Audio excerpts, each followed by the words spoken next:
Iran के परमाणु ठिकानों पर अमेरिकी हमले से ईरान भड़क गया है। अमेरिका ने तेहरान के तीनों अहम न्यूक्लियर साइट्स पर ताबड़तोड़ हवाई हमले किए।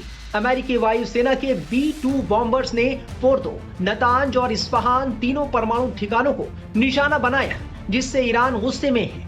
वहीं ईरान के सर्वोच्च नेता आयतुल्ला सैयद अली खामेनेई ने अमेरिका को कड़ी चेतावनी भरा बयान दिया है। उन्होंने कहा कि अमेरिका को अब पहले से भी ज्यादा नुकसान और हमलों के लिए तैयार रहना होगा।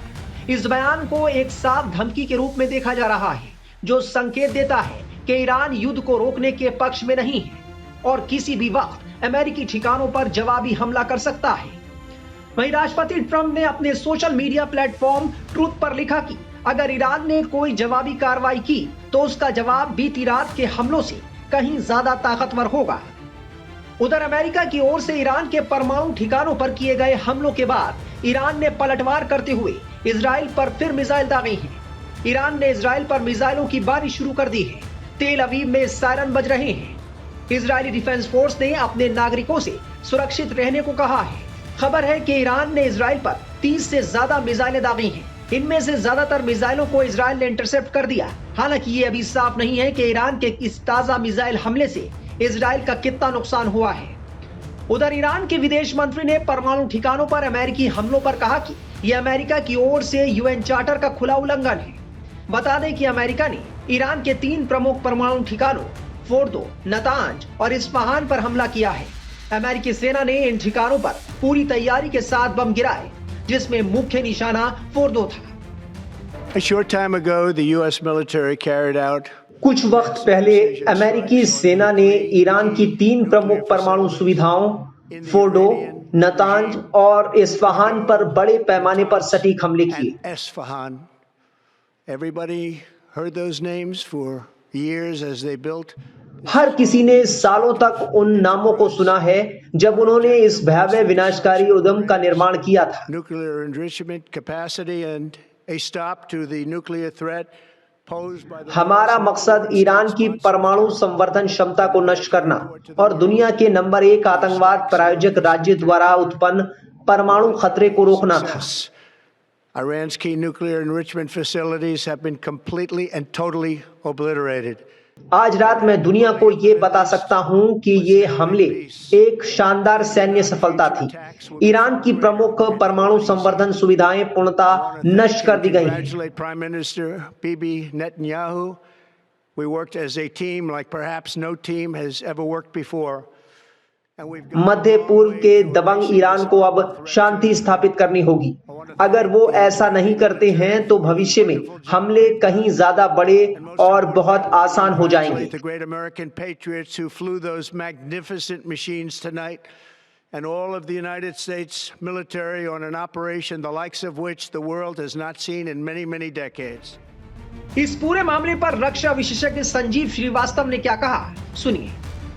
देखिए, यूनाइटेड स्टेट्स ऑफ अमेरिका के द्वारा एक बहुत ही बड़ी मिलिट्री कार्रवाई की गई है और ये अमेरिका के स्ट्रेटजिक बॉम्बर्स के द्वारा ईरान के 3 न्यूक्लियर साइट्स फोर्दो, नतांज और इस्फहान पर एक बड़ा हमला किया गया है और इस बात की प्रबल संभावना दिखाई दे रही थी कि यूनाइटेड स्टेट्स ऑफ अमेरिका ऐसी किसी सीधी मिलिट्री कार्रवाई में उतर सकता है, क्योंकि चाहे वो आज का यूनाइटेड स्टेट्स ऑफ अमेरिका का ट्रंप प्रशासन हो या पिछले अन्य अमेरिकी प्रशासन रहे हों, सभी ने इस बात की संकल्पबद्धता लगातार व्यक्त की थी कि वो ईरान को न्यूक्लियर वेपन्स एक्वायर नहीं करने देंगे।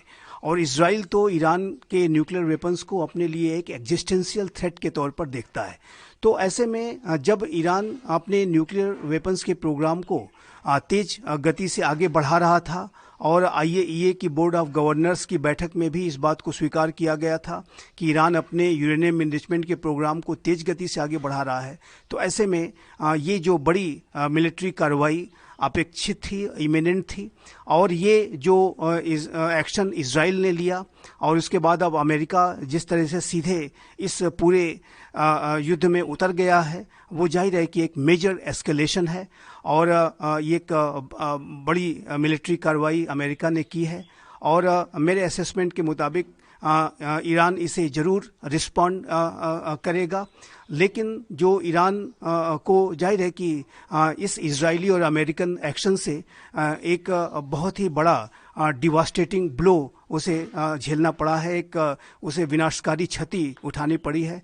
और ईरान के जो डीप अंडरग्राउंड जो न्यूक्लियर फैसिलिटीज़ हैं वो इस हमले में बड़े तरीके से उसको क्षति पहुंची है, ये स्पष्ट है। और वो जो विशेष रूप से जो फोर्डो का जो सबसे महत्वपूर्ण न्यूक्लियर साइट थी वो ऐसी रिपोर्ट्स हैं कि वो तबाह हुई है। और अन्य जो न्यूक्लियर साइट्स चाहे वो नतांज हो चाहे इस्फहान हो उसको भी अमेरिका ने विनाशकारी क्षति उस पर पहुंचाई है। तो ये इस पूरे इजराइल ईरान के बीच का जो युद्ध चल रहा था उसका एक मेजर एस्केलेशन है। और अमेरिका की इस पूरे युद्ध में एंट्री ने इस पूरे युद्ध के स्वरूप को और भी बड़ा कर दिया है। ईरान इसे ज़रूर रिस्पॉन्ड करने की कोशिश करेगा, लेकिन मेरा ऐसा मानना है कि यदि ईरान ने कोई और भी बड़े कदम उठाए इजराइल के ऊपर या अमेरिका के बेसिस के ऊपर, अगर ईरान ने कोई बड़ा एक्शन लिया तो फिर आने वाले समय में अमेरिका और इजराइल संयुक्त रूप से ईरान के ऊपर फिर से कोई बड़ी कार्रवाई कर सकते हैं, और जो कि ईरान के लिए और भी ज़्यादा घातक साबित हो सकता है। चाइना और रशिया क्या रोल होगा इस पूरे सिनेरियो में? देखिए, चाइना और रशिया ने ईरान और इजराइल के बीच में चल रहे युद्ध के संदर्भ में इजराइल के की आलोचना की थी और ईरान के प्रति अपनी सहानुभूति और अपना सपोर्ट दिखाया था। और चाइना के राष्ट्रपति शी जिनपिंग और रशिया के राष्ट्रपति व्लादिमीर पुतिन के बीच में जो हाल के समय में फ़ोन से वार्ता हुई थी उसमें भी इसी तरीके का ईरान को सपोर्ट करने के जो सेंटिमेंट्स हैं वो उन दोनों नेताओं ने दिखाए थे। लेकिन मेरा ऐसा मानना है कि चाहे वो रशिया हो या चाइना हो, वो दोनों इस पूरे युद्ध में कोई डायरेक्ट इंटरवीन करने से बचेंगे। दोनों ही राष्ट्रों की तरफ से, चाइना और रशिया की तरफ से जो बयान आए हैं उसमें डी एस्केलेशन को करने की बात कही गई है, शांति को स्थापित करने की बात कही गई है। और इन दोनों राष्ट्रों के बयानों से ऐसा बिल्कुल भी प्रतीत नहीं होता कि वो किसी तरीके का डायरेक्ट इंटरवेंशन इस पूरे इजराइल, ईरान और अब यूएस भी इसमें शामिल हो गया है तो उसमें करने की मंशा वो रखते हैं। लेकिन इसमें कोई दो राय नहीं है कि चाइना और रशिया का जो सपोर्ट है वो बयानों के स्तर तक ही अगर देखें तो वो ईरान के साथ है। इस अमेरिका के इंटरवेंशन से मिडिल ईस्ट में आर्थिक स्थिति पर क्या प्रभाव पड़ेगा, तेल के स्थिति पर क्या प्रभाव पड़ेगा? देखिए, यूनाइटेड स्टेट्स ऑफ अमेरिका के द्वारा ये जो कार्रवाई ईरान के नाभिकीय प्रतिष्ठानों के खिलाफ की गई है एक मेजर मिलिट्री एक्शन है, एक मेजर एस्केलेशन है जो इजराइल ईरान के बीच का युद्ध चल रहा था। और इसका जो आर्थिक प्रभाव है वो भी पूरे विश्व पर पड़ सकता है।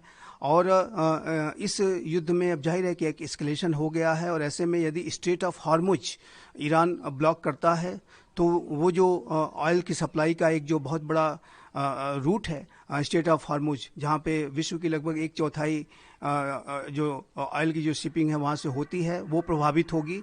और ये जाहिर है कि भारत के लिए भी इसका नकारात्मक प्रभाव इसके ऊपर पड़ेगा।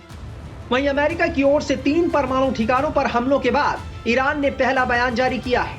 ईरान का कहना है कि उसकी न्यूक्लियर साइट्स को कोई नुकसान नहीं हुआ है और वो पूरी तरह सुरक्षित है। साथ ही रेडिएशन लीक के खतरे से इनकार किया गया है।